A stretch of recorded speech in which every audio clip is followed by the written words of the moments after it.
Hey, today we're going to discuss Chapter 12, which involves chemical bonding. We're going to look at sections 1 through 3, which involve types of chemical bonds. So first, let's look at what is a bond. A bond is a force that holds groups of two or more atoms together. And bond energy is the amount of energy required to break a bond. So the more energy required to break a bond, the stronger that bond is going to be. So it measures the strength of the bond. Sometimes electrons between bonds are not shared equally, and we're going to look at 3 different types of bonds that you can have within molecules. The first type of bond is an ionic bond. We're going to abbreviate that with IB, and it's between a metal and a nonmetal. In this bond, electrons are not shared equally at all. In fact, they're stolen by the nonmetal from the metal. Because remember, metals want to be cations, which is positively charged, and nonmetals want to be anions, which are negatively charged. The second type of bond is a covalent bond. We're going to abbreviate this with a CB. This is between two nonmetals that are exactly the same identity. So between 2 oxygens, between 2 carbons, any 2 nonmetals that are exactly the same. So in this bond, electrons are shared completely equally because the atoms involved in the bond are the same.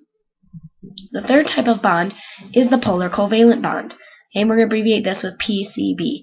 This is also between 2 nonmetals, but they are not the same elements. So between maybe carbon and oxygen, or sulfur and oxygen, or hydrogen and sulfur. Any 2 nonmetals, but they can't be the same. In this type of bond, electrons are not shared equally. They're shared, just not equally. And this creates what's called a partial charge. And so it's this weird symbol, and it's kind of like a fancy D. It's a Greek symbol. Okay, electronegativity is involved in determining the type of bond. So even though we've talked about this a little bit, let's just review. So electronegativity is the ability of an atom in a molecule to attract shared electrons to itself. So how much can something take electrons from something else?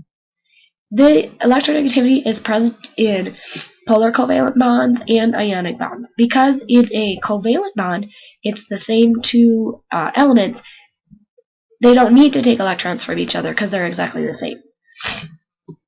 Electronegativity increases as you go from left to right.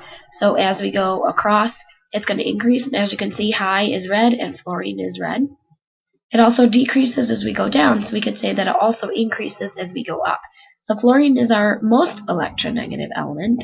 And down here, radium and these dark blue ones are our least electronegative.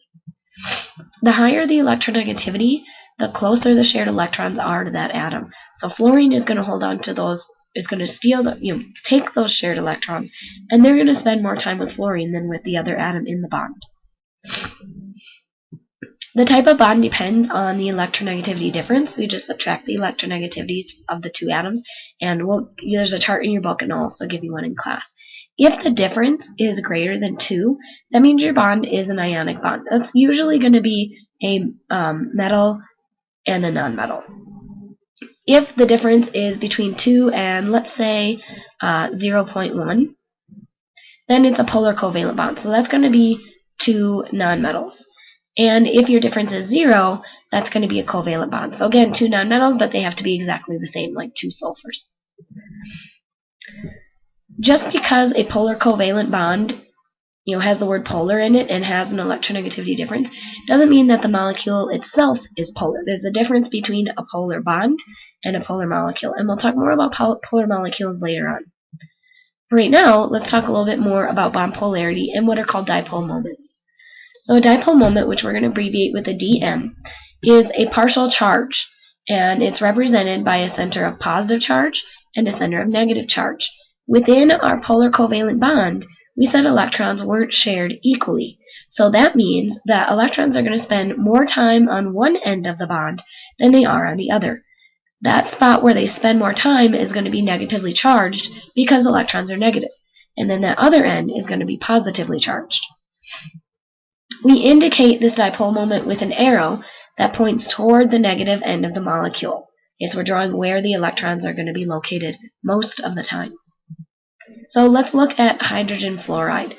Okay, so we've got hydrogen, and we draw a line to represent our bond, and here's fluorine. Now, if you remember from the chart, we said fluorine was the most electronegative element. That means it's going to pull electrons closer to it. So it's going to have that partial negative charge. Okay, remember that partial symbol? That means hydrogen is going to have a partial positive. So because our arrow is going to go toward the negative end of the molecule, our arrow is going to point toward fluorine. And I always make my other end kind of look like a plus, because it helps me remember that that's the positive end of the molecule. Any diatomic, remember diatomic means two, so any diatomic molecule that has a polar covalent bond has a dipole moment. Okay, so anything that's two nonmetals that aren't the same identity, that's a polar covalent bond, it's got a dipole moment. Covalent bonds and ionic bonds don't have dipole moments. Covalent because they're shared equally, there's no pole, and ionic because they're stolen, so they're only spending time on one end of the molecule. Okay, water is an interesting molecule because it's what we call polar. This means it can attract positive and negative ions, both, and that gives it lots of interesting properties. It can dissolve ionic materials, but it's also attracted to other water molecules really strongly, and that's because it has strong bonds. And before we go to practice, let's look at an example. So water is drawn a little bit differently, and we'll talk later about why it's drawn this way. Okay, but hydrogen has very low electronegativity, lower than oxygen. So oxygen is the partial negative. We're going to look at this bond and this bond separately. Now, because they're both hydrogen, they're going to be similar. This becomes partial positive because the oxygen is negative, and same thing with this one. That means our arrow is going to be drawn toward the oxygen in both instances. Now, the reason water is interesting is because if you have something like NaCl, and we'll talk more about ionic compounds in a bit, sodium is the positive part, chlorine is the negative part. So that means that that's positive. The hydrogen attracts to the chlorine, the oxygen attracts to the sodium, and it's able to break the sodium chloride apart, making sure that sodium ions and chlorine ions are dissociated or dissolved in the water. Here are some problems to practice on, and we'll discuss this more in class. Have a good day.